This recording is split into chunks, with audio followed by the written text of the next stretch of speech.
But with this, if as long as you have a phone and Twitter, we can chat it up, and hopefully there'll be an opportunity to kind of get something posted and some content up that people can engage with, because right now I feel like, I mean, that's one thing I haven't talked about. I've been researching, but I didn't get into making a video just because I kind of want to wait for the ruling before I say what I have to say or what I think I'm gonna have to say. But that's the thing, because we don't know the ruling of the lawsuit yet. That's why it's like really hard. Like I feel like everything's kind of in purgatory as far as the future right now. The ruling of the lawsuit for what? So Village Roadshow is suing Warner. Oh, that's right. Yes.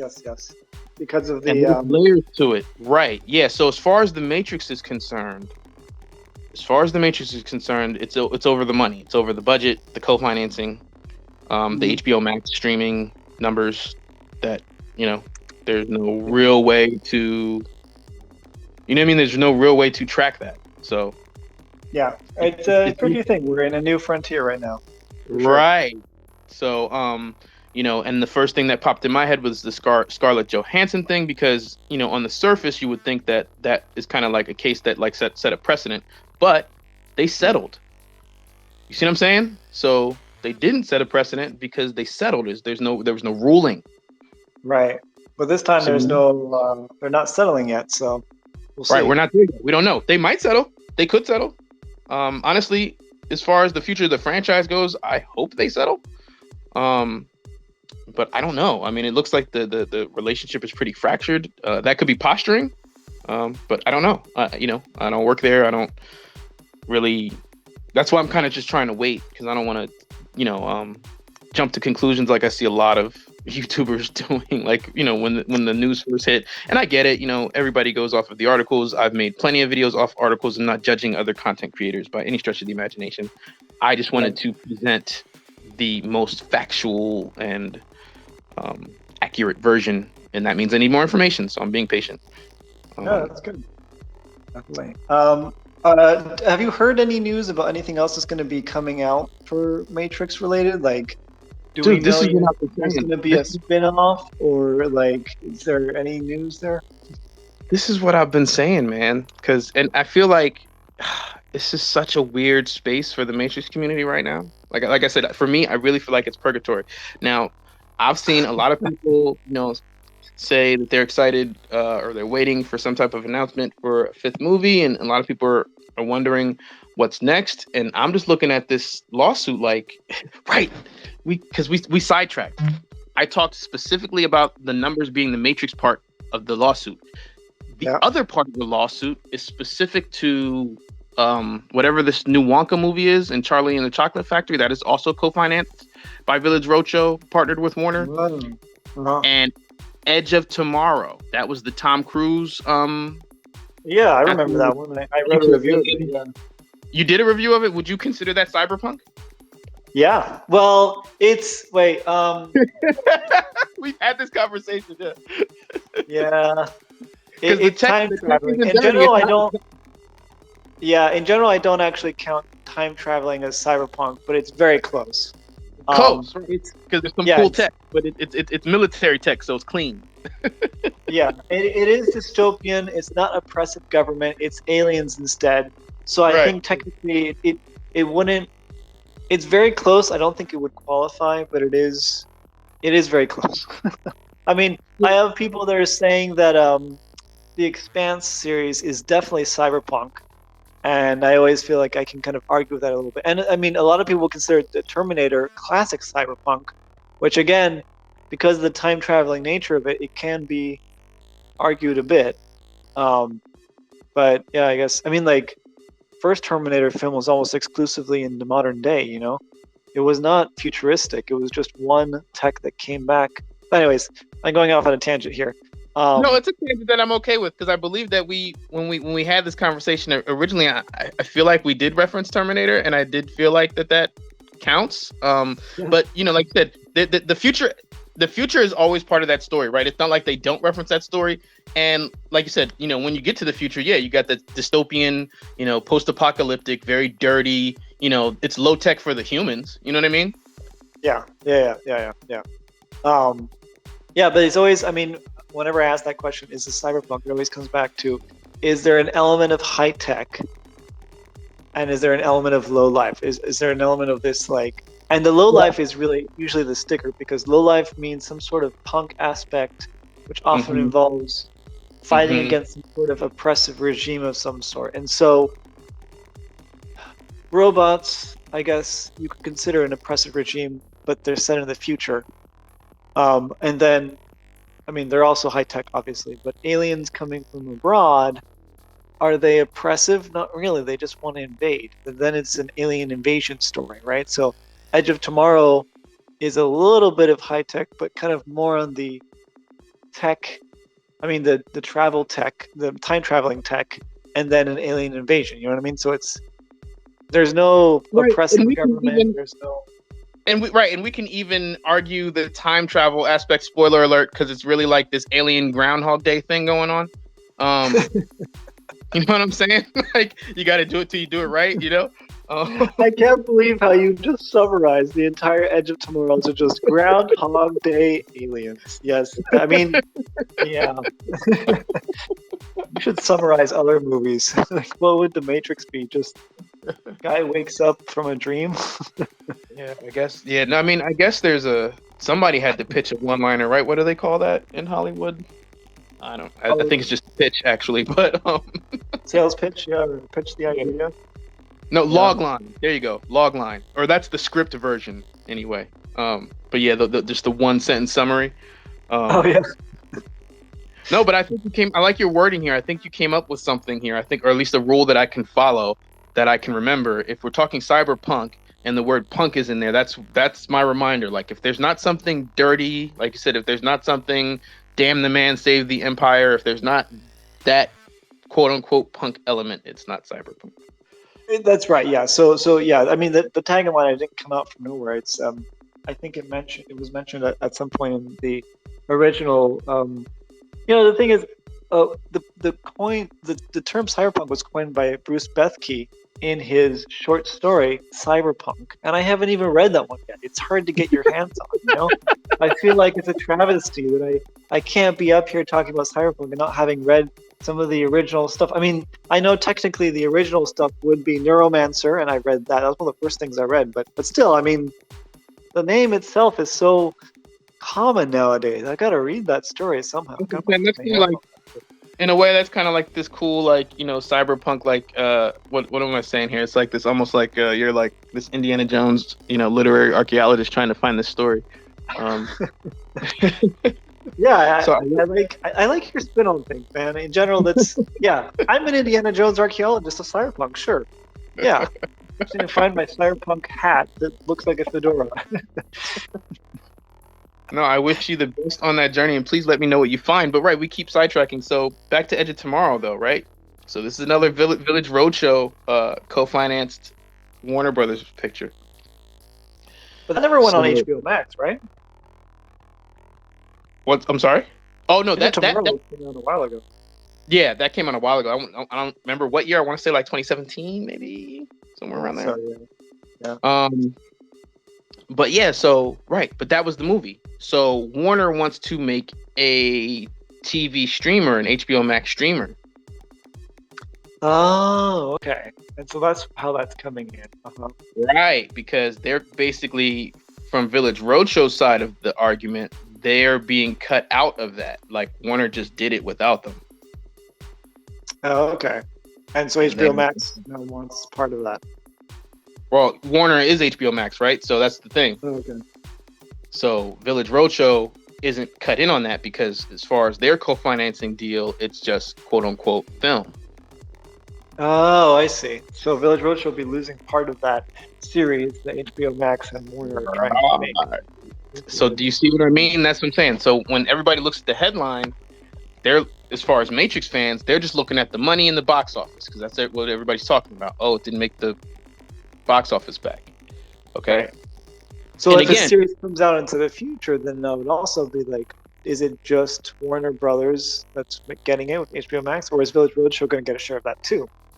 and that's what this suit is about, and that's what I'm saying. If it rules in Village Roadshow's favor, then we could be in stalemate. You know, this could be another situation where Warner puts it on the shelf so they don't have to deal with Village Roadshow suing them for something or having to cut them in.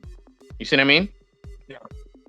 And it could be just out of spite, like, oh, you sued us, you made this public, we could have settled this behind closed doors, but you know, now we're mad, so we don't want to work with you. I mean, I don't know. They could settle and say, all right, let's make more stuff. You know what I mean? Oh, what a mess. I don't know enough about their relationship to guess one way or another how this thing's going to play out. What I do know from a legal standpoint, though, is that if Warner wins on everything, a clean slate, then essentially Village Roadshow is boxed out to a degree. You know, they have to deal with them, but only at a certain level, maybe if they feel like it. You know what I'm saying? Like, they can do, I guess what I'm saying is they could spin off. So what that would mean is they probably couldn't do another Matrix movie without cutting Village Roadshow in as a co-financer, but they could probably do the TV shows and stuff like that.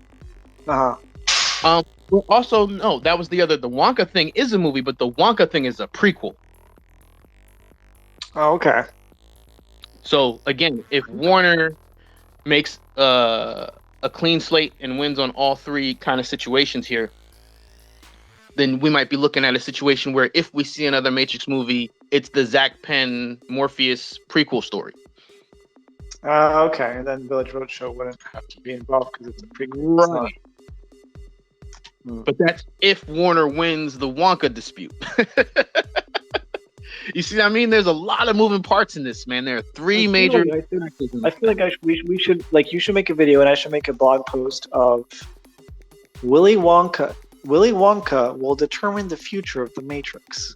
You know, or Tom Cruise's Edge of Tomorrow determines the fate of Neo and Trinity. You know, like some very weird, but like actually it does make sense kind of title. Charlie and the Chocolate Factory is the one. Oh man, yeah, it's very strange, and I feel like I said, because I understand, you know how headlines work, and you know I get it. Everybody needs clicks, right?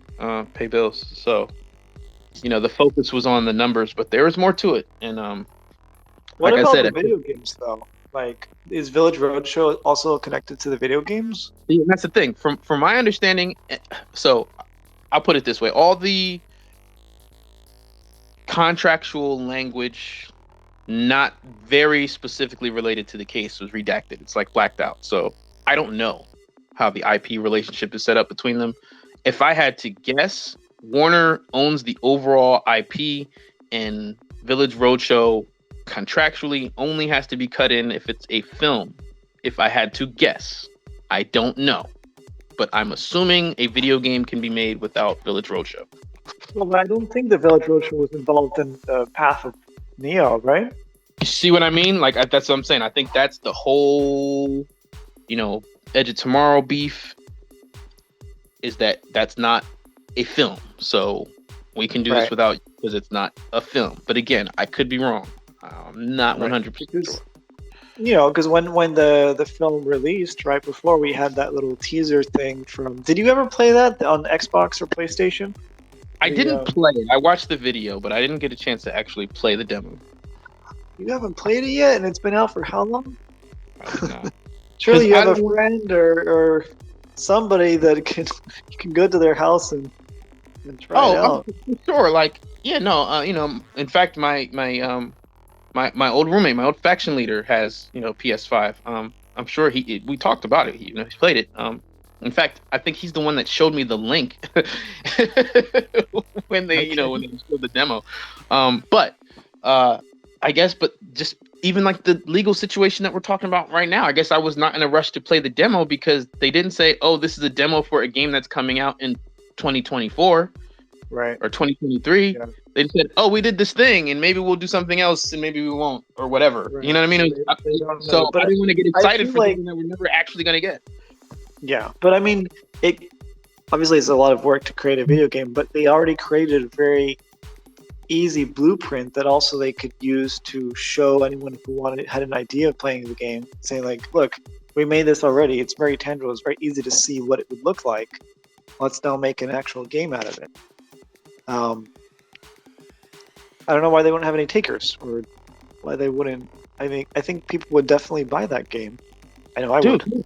I feel like I don't know if it was the the Matrix podcast or the last time that we talked for your channel, but I feel like we talked about this. Like, to not do the game, to not expand the media is such a waste of IP. Like, I'd Yeah. be so disappointed. Like, and that's why this is such just a weird, like I said, this purgatory time or space right now for me, because I'm just like, what's happening? Like, you guys can't be this bad at this. Like, don't, Yeah. I don't know.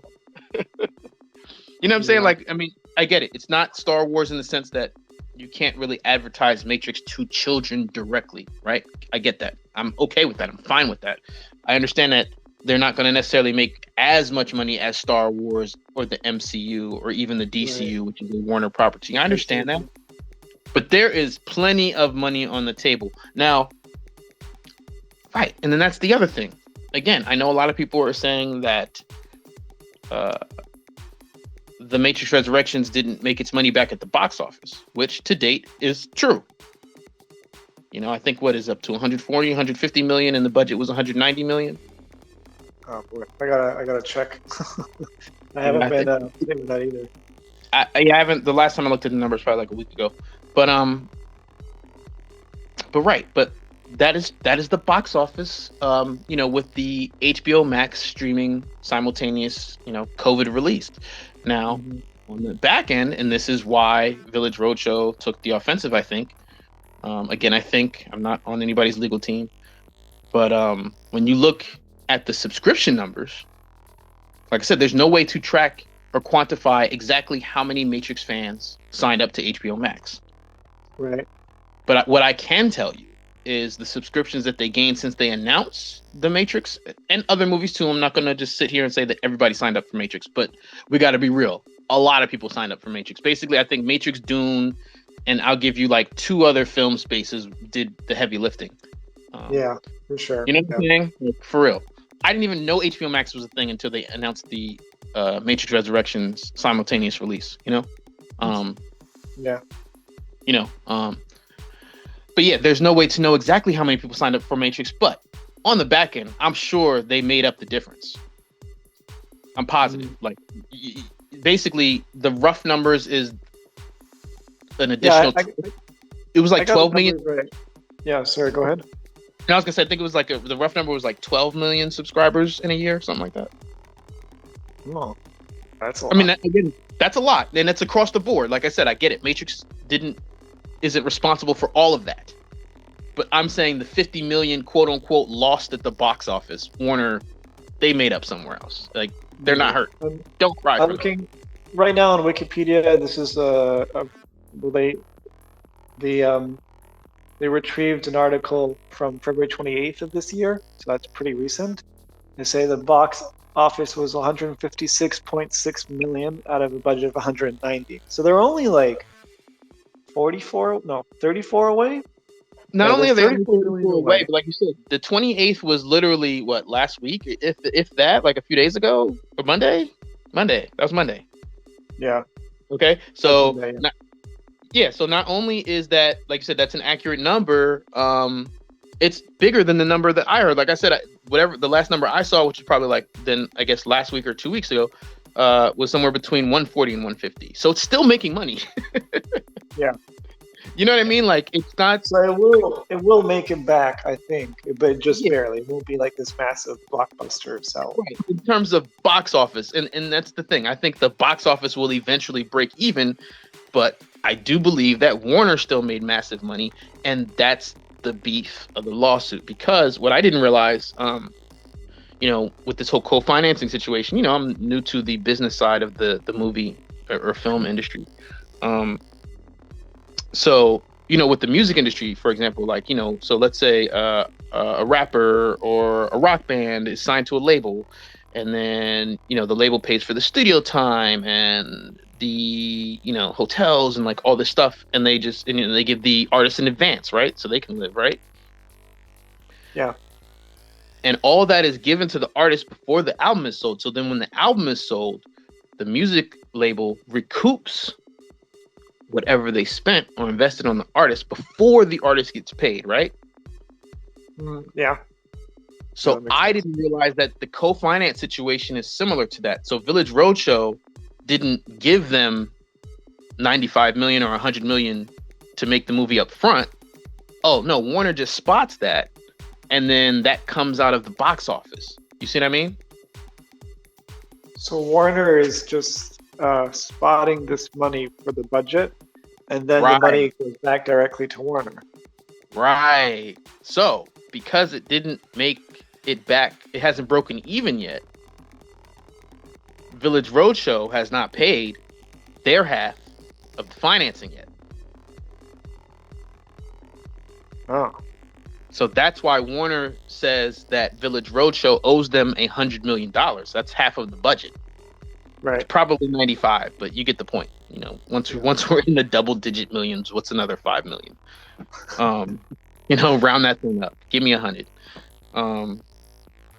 So yeah, that's how the beef started. So Warner says that this should be disputed in arbitration. Now, in arbitration, who knows how much they say Village Roadshow owes Warner? Maybe they say nothing. Maybe they say 50 million. Maybe they say 95 million. I don't know. Instead of going directly to arbitration, Village Roadshow said, we're going to sue you in civil court. Now, arbitration is a private ruling. By them, you know what I'm saying? By them suing, they made everything public. Right. So, and they didn't need to do that. Yeah. The one thing we technically do have to look forward to, it's not really looking forward to, it's just they will release soon this year, right? The DVD version of Matrix Resurrections, right? That hasn't officially been released yet. You can't go out and buy it at the store, right? No. I have it. I bought access to it from whatisthematrix.com. So it gave you, you know, like Apple, Google Play. I bought it on Google Play. I think you could buy it on like YouTube. You know what I mean? Like, so there are platforms that you can buy it on. I think there was like 6 total that were listed, maybe 4. But I know I purchased it on Google Play, so I can watch it right now if I wanted to. But like you said, that's not purchasing the DVD. No, well, I guess the difference with the DVD, what I mean is that usually when you buy a DVD, it's not just the movie. You get all these like deleted scenes, extras, bloopers. Okay, now remember, we didn't get any deleted scenes in the original Matrix trilogy. Okay, but a little birdie told me there was a ton of stuff deleted from Matrix Resurrection. So I am holding out hope that there will be deleted scenes for the Matrix Resurrections. Did you ever get the Ultimate Matrix Collection book set where it's? Oh yeah, I have the 10 disc set. Yeah. Okay. So that's what I mean. That like I'm looking forward to like official there's extra tons content. There's tons of behind the scenes stuff on those. BTS they gave us. They just didn't give us deleted scenes, but they gave us tons of behind the scenes. Okay. Well, that's what I want to see. Like, I want to see that, but like not like individual YouTubes that I find online or just with interviews. I want to have Matrix Resurrections and then Matrix Resurrections, the making of, or some sort of DVD like that, where I see the making stuff and then talking about it, behind the scenes, everything, all that packaged in a nice little DVD. Or like, I don't know. I don't even have a DVD player, but you know what I mean? Like, I want that I play it and it has all this extra stuff in how they made Matrix Resurrections, so I can learn more about the process. You know? Did you watch the leaked behind the scenes stuff or no? The what? I'm sorry. The leaked? The leaked behind the scenes footage. There was like right before the movie came out. There was like it was like I want to say it was like a 20-minute video on YouTube where it was like straight behind the scenes shots, like them. I saw some behind the scenes shots. I don't remember where it was. I think it was like a promo or something right before it was released. Okay, no, I know, and I know like some people had like leaked a couple clips on Twitter too, from that. But then whoever posted, I think was it Fab TV? I can't remember. I think it was Fab TV though. But like, and I knew it because I did a live stream and we talked about it, and like either during that live stream or the next day they took it down. I think it was during the live stream. Oh, wow.